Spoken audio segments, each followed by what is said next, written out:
Books Ramayan Balkand कथा प्रारंभ books. कौशल प्रदेश, जिसकी स्थापना वैवस्वत मनु ने की थी, पवित्र सरयू नदी के तट पर स्थित है। सुंदर एवं समृद्ध अयोध्या नगरी इस प्रदेश की राजधानी है। वैवस्वत मनु के वंश में अनेक शूरवीर, पराक्रमी, प्रतिभाशाली तथा यशस्वी राजा हुए, जिनमें से राजा दशरथ भी एक थे। राजा दशरथ वेदों के मर्मज्ञ, धर्मप्राण, दयालु, रणकुशल और प्रजापालक थे। उनके राज्य में प्रजा कष्टरहित, सत्यनिष्ठ एवं ईश्वर भक्त थी। उनके राज्य में किसी का किसी के भी प्रति द्वेषभाव का सर्वथा अभाव था। एक दिन दर्पण में अपने कृष्णवर्ण केशों के मध्य एक श्वेत रंग के केश को देखकर महाराज दशरथ विचार करने लगे कि अब मेरे यौवन के दिनों का अंत निकट है और अब तक मैं निश्चिंतान हूँ। मेरा वंश आगे कैसे बढ़ेगा तथा किसी उत्तराधिकारी के अभाव में राज्य का क्या होगा। इस प्रकार विचार करके उन्होंने पुत्र प्राप्ति हेतु पुत्रयष्टि यज्ञ करने का संकल्प किया।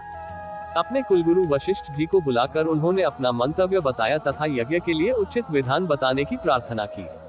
उनके विचारों को उचित तथा युक्तियुक्त जानकर गुरु वशिष्ठ जी बोले, हे राजन, पुत्रयष्टि यज्ञ करने से अवश्य ही आपकी मनोकामना पूर्ण होगी, ऐसा मेरा विश्वास है। अतः आप शीघ्र अश्वमेध यज्ञ करने तथा इसके लिए एक सुंदर श्यामकर्ण अश्व छोड़ने की व्यवस्था करें।